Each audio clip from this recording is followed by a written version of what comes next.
Good morning, students. RPS Public School online classes.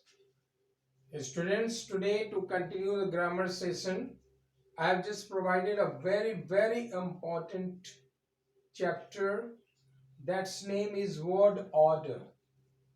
As you know, the word order it's a is just plays a very magnificent role in grammar section, and it enhances your capacity to hold the grammatical errors whatever it is. Word order आपके लिए इतना important है, जैसे आप सबसे पहले आप जानेंगे कि वर्ड ऑर्डर जो चैप्टर हमने सिलेक्ट किया है अकॉर्डिंग टू योर सिलेबस, ये है क्या? What is word order?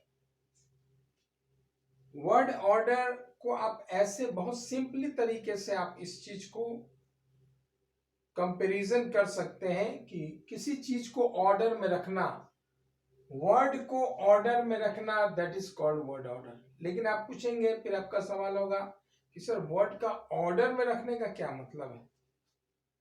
तो इसका आंसर है, जैसे आप घर में किसी भी सामान को अगर आपको दे दिया जाए, तो किताब दे दिया जाए आपको,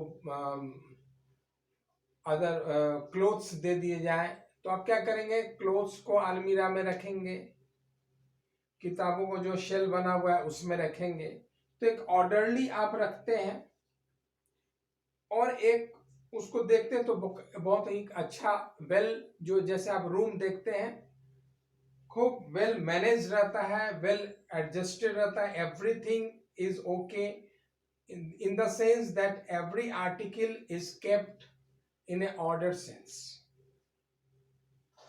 Similar process word order is doing so.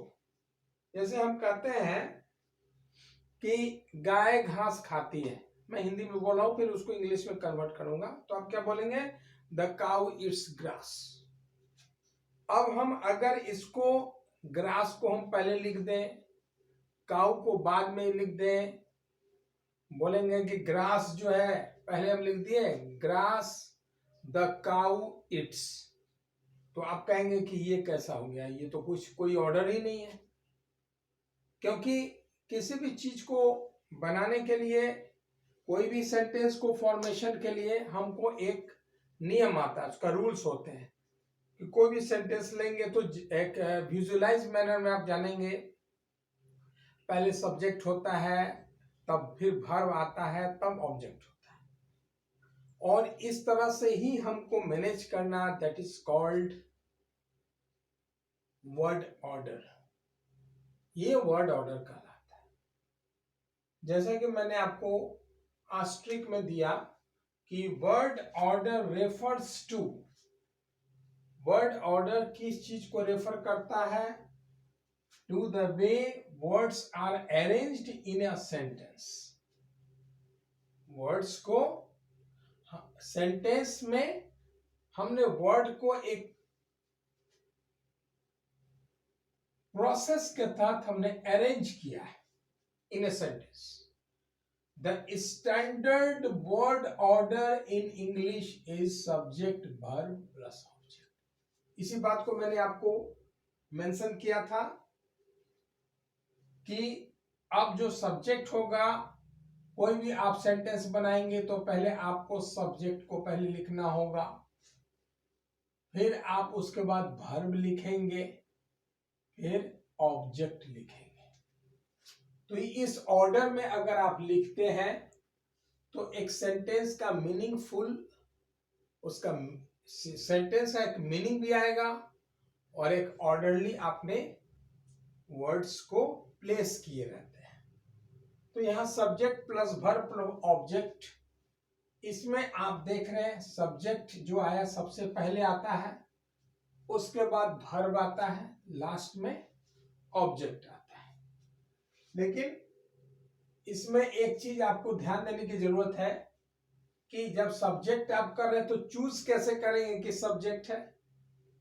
तो जैसे घर का कोई मुखिया होता है, घर का कोई हेड होते हैं, तो उस हेड को पहले हम पहले रखते हैं, उसके बाद हम किसी और को करते हैं।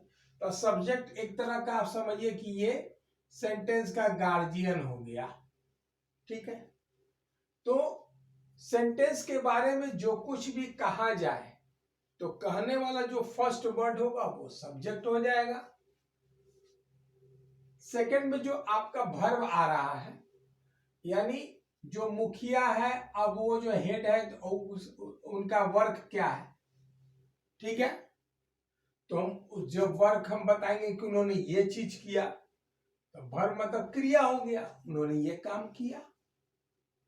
और लास्ट में ऑब्जेक्ट आता है, जो सेंटेंस का रिमेनिंग पार्ट होता है, जो बचा हुआ भाग है उसको हम लिखते हैं। आगे लिखा गया है to determine the proper sequence of words, यानी वर्ड्स को प्रॉपर सीक्वेंस में डिटरमाइन करने के लिए, पता करने के लिए हमें किस बात की जरूरत होती है? We need to understand what the subject, verb and object. अब इसमें कह रहा है, आप बोर्ड पर ध्यान देंगे, हमको डिटरमाइन करने के लिए कि हमारा वर्ड्स जो है वो प्रॉपर सीक्वेंस में हो। प्रॉपर सीक्वेंस का मतलब क्या है कि ऐसा ना हो कि वर्ब को पहले लिख दिए, सब्जेक्ट को बाद में लिख दिए, ऑब्जेक्ट को यहां ला दिए, फिर सब्जेक्ट को लास्ट में ले गए। ये प्रॉपर सीक्वेंस नहीं हुआ वर्ड्स का। वर्ड का प्रॉपर सीक्वेंस हो गया subject plus verb plus object, ठीक है।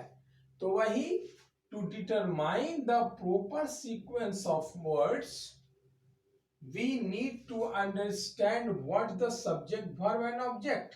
हमें ये जानने की जरूरत है, जो भी सेंटेंस हमने प्रोवाइड कराए हैं उसमें हमें ये जानने की जरूरत है कि उस सब सेंटेंस में सब्जेक्ट कौन सा है, उस सेंटेंस में वर्ब कौन सा है और उस सेंटेंस में ऑब्जेक्ट कौन सा है। अब इसके लिए for more clarity just come to the example, that is the cow eats grass. बहुत सिंपल हमने एक सेंटेंस फॉर्म किया है, इसको आपको समझने की जरूरत है। इसको अगर आप ठीक से समझ लेते हैं तो कोई भी सेंटेंस को आप अच्छी तरह से समझ लेंगे, कोई दिक्कत नहीं होगी। The cow eats grass. अब आप इसमें देखिए कि हमने द काउ को यानी यहां सब्जेक्ट माना, इट्स आपका क्या हो गया, वर्ब हो गया, और लास्ट में ये ऑब्जेक्ट हो गया, ठीक है। यानी इसका फॉर्मेशन इससे कंपैरिजन कीजिए, subject the cow, verb Yeats, object grass.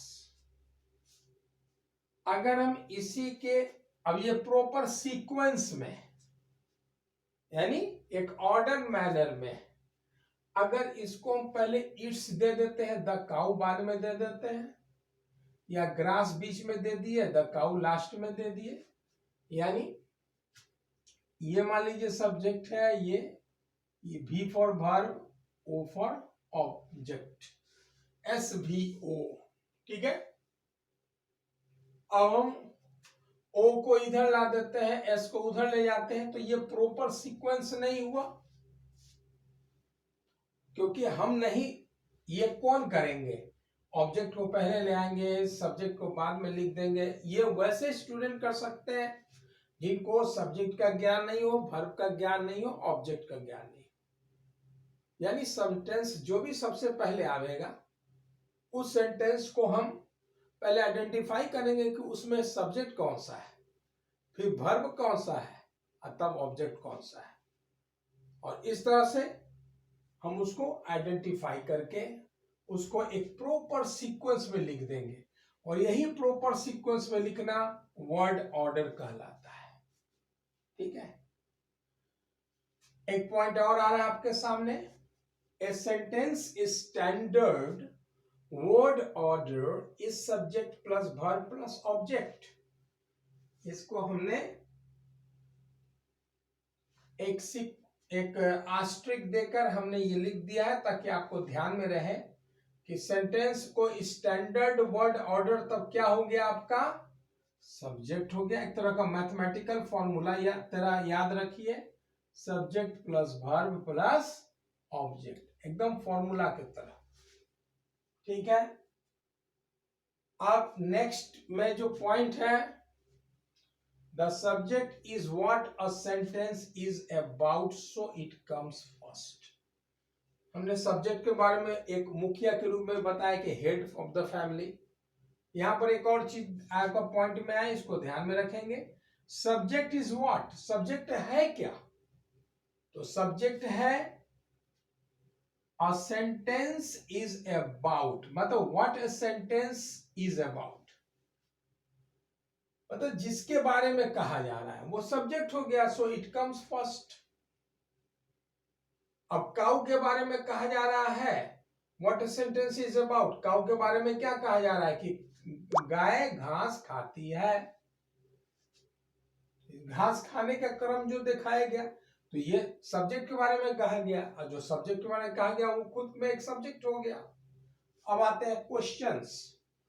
Questions में देखिएगा, when asking a question the order auxiliary verb oblique, ये oblique है, modal auxiliary plus subject plus verb।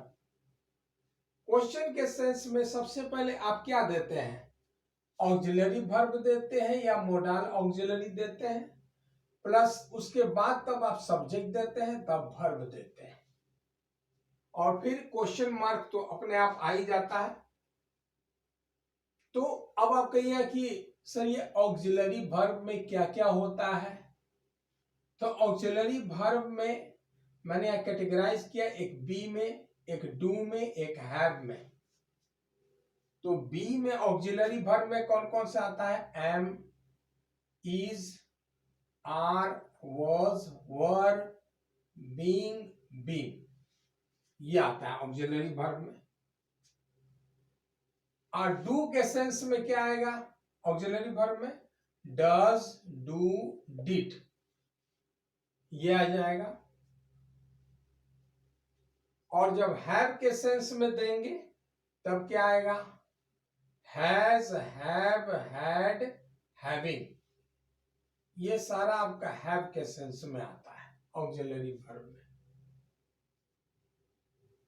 जैसे क्या हुआ, घर जाता है, तो क्या बनाएंगे, डज पहले आ जाएगा ऑक्सिलरी वर्ब में, डज, फिर सब्जेक्ट हो गया वह, he, does he, go home, go verb दे दिए, और ऑब्जेक्ट आया तो ऑब्जेक्ट दे दीजिए।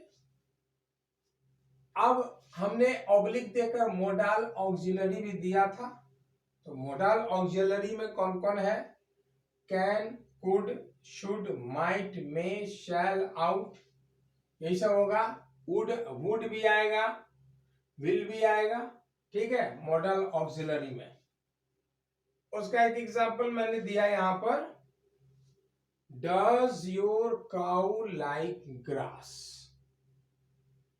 अब does your cow like grass में ये डज कहां से आया, तो ऑक्सिलरी वर्ब के डू से आया। फिर आपका यहां पर प्लस सब्जेक्ट आ गया, यहां पर सब्जेक्ट आ गया योर काउ, ये पूरा सब्जेक्ट है आपका, ठीक है। और इसके बाद तब वर्ब आया, वर्ब में क्या हो जाएगा, लाइक, लाइक वर्ब हो गया, और ऑब्जेक्ट है तो ऑब्जेक्ट दे दीजिए ग्रास, ये ऑब्जेक्ट हो गया, और ये क्वेश्चन मार्क हो गया। तो आप क्या देख रहे हैं, अब इसी वर्ड ऑर्डर, इसको तो हमने वर्ड को ऑर्डर में लिखा, अब इसी को अगर हम ऑर्डर में नहीं लिखते तो गलत हो जाता। मान लीजिए यहां लिख देते योर काउ, उसके बाद लिख देते डज लाइक ग्रास, तो गलत हो जाता, क्योंकि हम जब वर्ड ऑर्डर ही नहीं जानते हैं किसको कहां रखना चाहिए, अगर ये हमारे नॉलेज में नहीं है तो ग्रामेटिकल एरर्स तो होने ही होने हैं। तो उसीलिए आपको मेनली आपको ध्यान में रखना है जो जनरल फॉर्मूला में सब्जेक्ट वर्ब ऑब्जेक्ट में, लेकिन जैसे ही आपको क्वेश्चंस के सेंस में आता है तो आपके दिमाग में तुरंत आ जाना चाहिए कि when asking a question question पूछने के सेंस में जब हम बोलते हैं तब auxiliary verb modal auxiliary subject verb दे देते हैं। और इस तरह से आप इस वर्ड ऑर्डर को अच्छी तरह से अपने नोटबुक में लिख लेंगे। फिर नेक्स्ट सेशन में we shall meet again. Okay, till then have a good day, thanks.